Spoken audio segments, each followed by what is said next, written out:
जय श्री राम। राधे राधे दोस्तों। आज मैं आपको बताऊंगी हनुमान जन्मोत्सव पे आवश्यक सामग्री। क्या आपको सामग्री चाहिए, मंदिर में अगर आप पूजा करें तो कौन सी सामग्री की आवश्यकता पड़ेगी, और अगर घर पे आप पूजा कर रहे हैं तो कौन सी सामग्री की आवश्यकता पड़ेगी।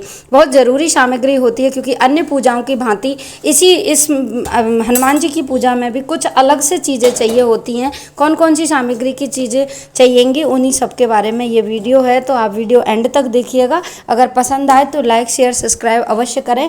जय श्री राम अवश्य लिखें कमेंट में। तो आइए जान लेते हैं बहुत ही सरल तरीके से कि आप मंदिर में अगर पूजा कर रहे हैं तो किस प्रकार करें, और घर पे पूजा करें तो किस प्रकार करें। अगर आप सबसे पहले मैं घर का बता देती हूँ कि घर पे कौन कौन सी सामग्री की आवश्यकता आपको पड़ेगी। सबसे पहले आप एक चौकी ले लीजिएगा, चाहे वो लकड़ी की हो या फिर वो आप लोहे की भी ले लीजिएगा, लेकिन बिना कील वाली होनी चाहिए। उसके बाद सिंदूरी कपड़ा आपको चाहिए। भगवान को सिंदूरी कपड़ा या लाल कपड़ा बहुत अत्यधिक प्रिय होता है, तो उन पर चौकी पे बिछाने के लिए आप लाल कपड़ा लीजिएगा या सिंदूरी कपड़ा, लेकिन दोनों ही नए होने चाहिए, पहले से किसी पूजा में उपयोग ना हुए हों। उसके बाद भगवान की फ़ोटो ले लीजिएगा।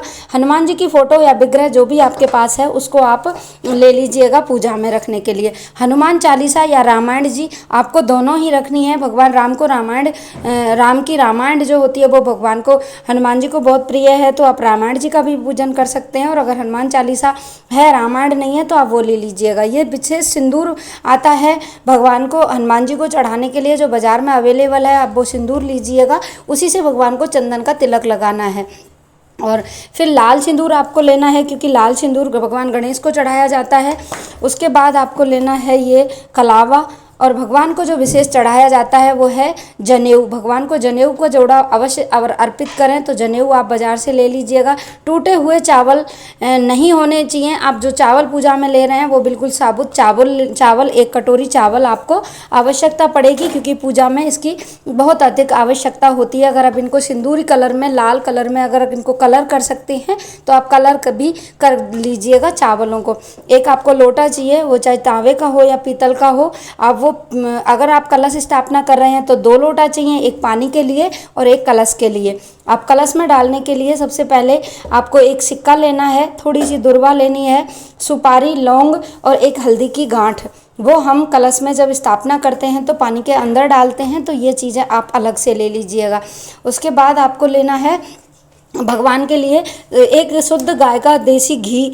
आपका जो दीपक है वो जब आप पूजा कर रहे हो तो स्टार्टिंग से लेके एंड तक जलाना है। और अगर आप अखंड दीपक की स्थापना कर रहे हैं पूरे 24 घंटे के लिए, तो आप अखंड दीपक भी जला सकते हैं। कपूर आपको लेनी है भगवान की पूजा के लिए और आरती के लिए, कपूर आप रख लीजिएगा। उसके बाद माला लेनी है। माला का उस दिन जाप करते हैं, अगर आप जाप नहीं कर रहे हैं तो आप माला रखिए अवश्य। उसके बाद आप माला का पूजन करें और 108 बार भगवान को कोई भी मंत्र लेके आप उसकी चैटिंग कर सकते हैं, या फिर आप उनका मंत्र जाप कर सकते हैं। अगर नहीं कर रहे हैं तो राम नाम का जाप भी अवश्य करिएगा। अगर आप माला से करें या फिर ऐसे करें, लेकिन करिएगा ज़रूर, और माला आप पूजा में अवश्य भगवान को अर्पित करें।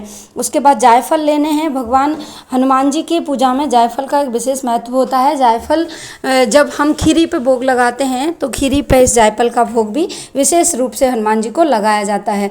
हनुमान जी को सबसे प्रिय चीज़ होती है पान का बीड़ा, मीठा पान जिसको हम बोलते हैं। जब भी हम किसी पनवारी की दुकान पर जाते हैं तो हनुमान जी के लिए विशेष पान बनाया जाता है, जिसमें 2 लौंग, 2 इलायची, 1 सुपारी, 1 मीठा कोई भी, या तो आप बूंदी का लड्डू रख दीजिएगा या फिर बतासा रख के आप उनको अर्पित करें। भगवान हनुमान जी को अगर आप ये अर्पित करते हैं तो भगवान आपकी मनोकामना शीघ्र पूर्ण करते हैं। भगवान को कोई भी वस्त्र आभूषण आप अगर उस दिन भेंट करें तो बहुत अच्छा रहता है, और नहीं तो आप एक छोटा सा कोई भी सिंदूरी कपड़ा लाके आप भगवान को भेंट करिएगा। अगर ये भी नहीं है तो घर में बहुत आसानी से सफ़ेद कलर का कोई भी रूमाल, तौलिया आपको पास है तो आप भगवान को वस्त्र स्वरूपी वो अवश्य भेंट करिएगा। उसके बाद आपको करना है धूप आप सुगंधित धूप भगवान के सामने प्रज्वलित करिएगा, जो बहुत ज़्यादा शुभ मानी जाती है। सुगंधित माहौल भगवान को बहुत अच्छा लगता है, और सुगंधित वातावरण में ही भगवान अपनी पूजा स्वीकार करते हैं। उसके बाद आपको फूल चढ़ाने हैं, या तो आप फूल की माला लेके आइए बाज़ार से।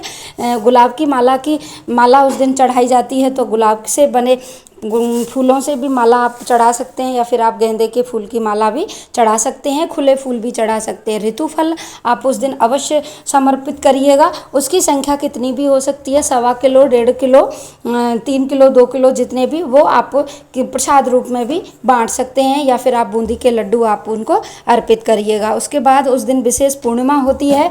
एक ऐसा दिन माना जाता है चैती पूर्णिमा का कि जब भगवान ने जन्म लिया था तो माता अंजनी ने उन्हें केसर युक्त खीर का भोग लगाया था और वो अत्यधिक प्रसन्न हुए थे। तो आप उस दिन खीर अवश्य बनाइएगा। हमारे यहाँ खीर चूरमे का भोग लगाया जाता है, तो खीर चूरमे का भोग आप अवश्य रूप से उस दिन चढ़ाइएगा। अगर ये भी नहीं हो सकता है तो बाज़ार में बूंदी के लड्डू मिल जाते हैं। भगवान को बूंदी के जो लाल मोती चूर वाले लड्डू होते हैं वो बहुत पसंद हैं, तो आप वो भी चढ़ा सकते हैं।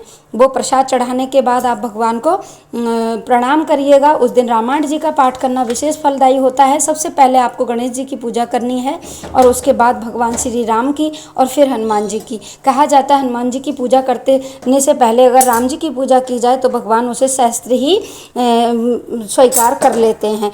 अब आती है मंदिर की पूजा की बारी। मंदिर में जो पूजा हम करते हैं वो एक विशेष तरीका होता है। किसी योग्य ब्राह्मण से पूछ के आप चोले का सामान मार्केट से ला के चोला चढ़वा दीजिएगा। उसके बाद लाल पुष्पों की माला समर्पित की जाती है, सिंदूर के तेल का दीपक जलाया जाता है और उन्हें विशेष पान का बीड़ा चढ़ाया जाता है, जो ब्राह्मण के हाथों से ही होना ज़्यादा अनिवार्य है। 21 या 11 माला पीपल के पत्तों की माला पे जिस पे श्री राम लिख के आप भगवान को विशेष रूप से अगर अर्पित करते हैं तो आपकी शीघ्र ही मनोकामना पूर्ण होती है। चमेली के तेल से मिला हुआ सिंदूर हम भगवान को अर्पित करते हैं। कहा जाता है कि हमारी मनोकामना भगवान जल्दी ही पूरी कर देते हैं। कुछ आसान से उपाय उस दिन जो भी उपाय करने हैं उसका वीडियो मैंने पहले से ही डाला हुआ है, वहाँ जाके आप विजिट कर सकते हैं। आने वाली पूजा विधि आप देखना चाहते हैं तो वीडियो में कमेंट करें, लाइक करें, शेयर करें। वीडियो पसंद आई हो तो थैंक यू।